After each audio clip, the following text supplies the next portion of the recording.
What has been your reactions to the outpouring of support? I think we've just been speechless and so grateful, and thank you doesn't seem enough. I don't think we can't get through what we're going through without the continuous prayers and support that we've gotten from not only the Corpus community, which has been amazing, but all the other Texas cities that people have been pouring from to help. Yeah, and physical support, actually showing up, searching, moral support with calls and visits and emails and texts, and then financial support has been unbelievable. And food. Yeah. It's Yeah. absolutely incredible at the rescue site. Mhm. Food just kept pouring in from all over. It was absolutely incredible. Those are all examples. Have there been any examples or anecdotes that have stood out to either one of you? Maybe somebody coming up to you that you didn't know that said something that touched you, or anything like that that stood out about the kindness? I was surprised at how quickly the Corpus community mobilized. I mean, we had people in Wimberley Monday morning. The minute Sunday afternoon. Well, Sunday, yeah. Sunday afternoon. Yeah, Sunday. But the helicopters started flying Monday. Like, the minute we needed expensive resources, Corpus community started flying. I talked to a friend of mine that was out in the field, and he said there was a guy in his group that lived somewhere up near Amarillo, and he had seen the story, didn't know any of us, just got in his car, drove down and slept in the church parking lot in his car, and then went out on the search team. I mean, it's just amazing. Alan has even said that you felt concerned for sending out some of the search volunteers.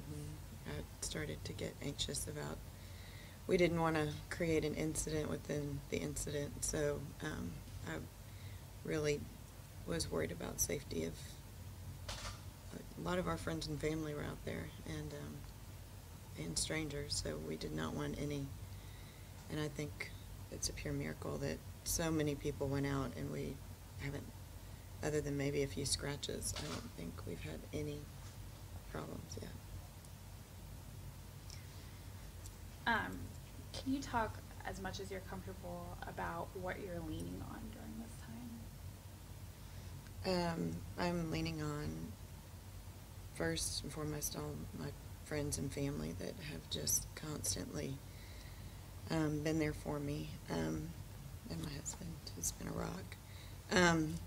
And then just my faith, God has, it's given me supernatural strength to be able to get through this, because I don't think there's any logical way that I could be doing what I'm having to do without that. I think that's come from the prayers from all over the world that are giving us strength, all of us, because we're all grieving.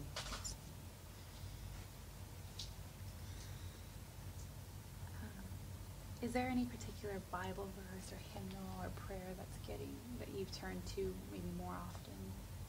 Psalms 23 is one that comes to mind, and Proverbs 3. Lean not on your own understanding, but in all your ways acknowledge Him, and He'll direct your path. Because this is not something that our minds can comprehend, but we know that God's Spirit is with us. Is there anything for either of you too that you've been finding yourself turning to more than anything else? I just took the easy ones. I cheated. You got mine. Yeah, sorry. Trust in the Lord with all your heart. That's all we can do. What is the one that's on your kitchen counter? Do not be Be anxious anxious. about anything, but in all things, Through prayer and supplication, make a request known to the Lord. and the God of peace, Yes, He who is great. surpasses all understanding, Yes, He does. will guard your hearts and minds in Christ Jesus. Mm. And that's Galatians. Galatians. We're clinging to God's promises. We are. And We you have said, nothing else to cling to. and you said you have that in your kitchen? I have a tile on my Oh. kitchen sink. Oh.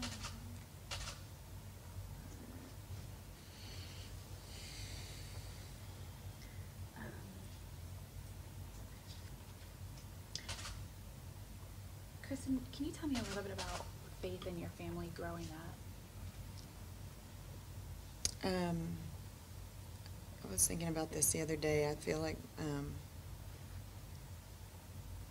we just grew up as a family that I feel like the main thing that my parents taught me was to do unto others as you would have them do unto you, and I think that's something that has been evident, that we lived our life that way, and it's been evident in the reaction of people coming back to support us, is because I think my parents always wanted to put others first, and I think it was a very strong foundation of how I live my life now, too. Was there like VBS and church every Sunday with your family? We did yes, we did lots of church activities, and I was an acolyte growing up. And we served. I know my dad was on the vestry for quite a few years. My mom taught Sunday school for as long as I can remember. And Kristen and Michelle both went to St. James Episcopal School. And your dad was still involved. Mhm. He was on the church foundation board. Mm-hmm. Did you and Sue have a similar upbringing? Yes. We grew up mostly here. We did live in West Texas and Houston for a little while. But we always went to church, and regularly. That was just sort of what we did on Sunday. So.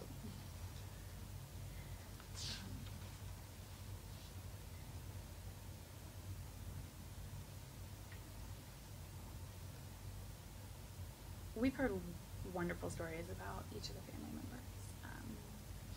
What are the memories that you all cherish most about each one? There are a lot. We had a lot of fun. As a family, when I was younger, we did a lot of trips, and so we went to the Olympics, and we went to Europe, and we would go scuba diving, and I love those. And then the family, I feel like our family holidays, as we got older, getting everybody back together with their kids and getting to see the cousins get to know each other and play. I think it's family time. Yeah, and we did a lot with Sue and Ralph, both living in Corpus, and we traveled with them some. We went to the house in Wimberley. We have a house together in Ruidoso, New Mexico, that we spent a lot of time there as family, especially New Year's was kind of a family tradition. And did you say in Mexico or in New Mexico? Ruidoso, New Mexico. In New Mexico. Yeah, how long had the Wimberley house been in your family? We built it in 1981. But he owned the lot for years prior. Yeah. Yeah, 4 or 5 years. Yeah.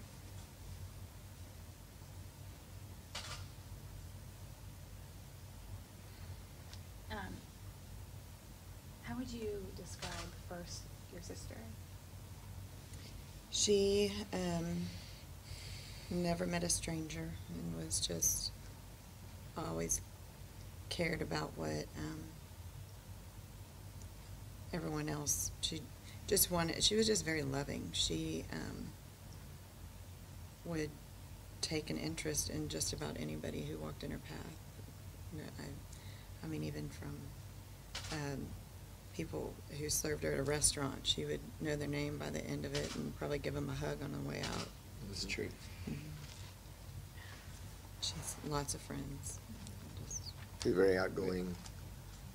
Very Like, loyal. Very loyal to her friends. Her personality also made her very successful in her profession, which she's a pharmaceutical sales representative. So she was very successful in that endeavor.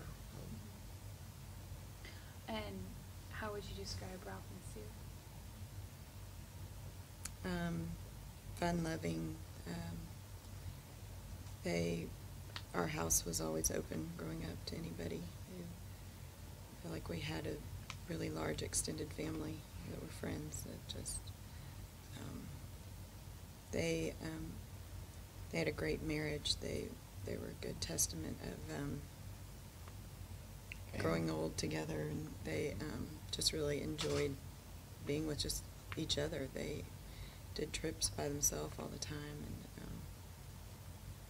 and you could just see how much they adored each other. And they were very involved in the community.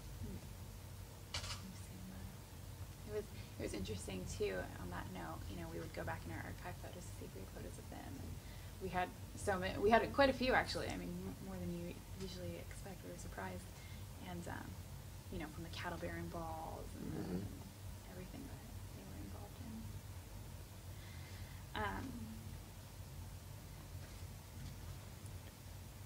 Can we say something about Randy real quick? Of course, yes, Yeah, please, Randy. and Will. Yeah, Randy, he was a South Texas guy. I mean, one of the best fly fishing guides in probably the Gulf here, and he was fun. We would go fishing. Texas Gulf Coast for sure. Yeah.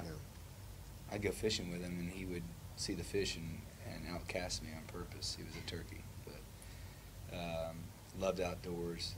Helped his cousin Dale with property management, game wildlife management. Very knowledgeable. Randy's one of the smartest, most technical guys that I knew. He loved talking about the technicalities of land management and marine engines and the technicalities of how to fish right. I mean, he was just how to cook. He was a great chef. Cook that fish, right. He was a great chef. And he loved certain recipes, and he would tell you if that recipe or that fish was not quality. He was good.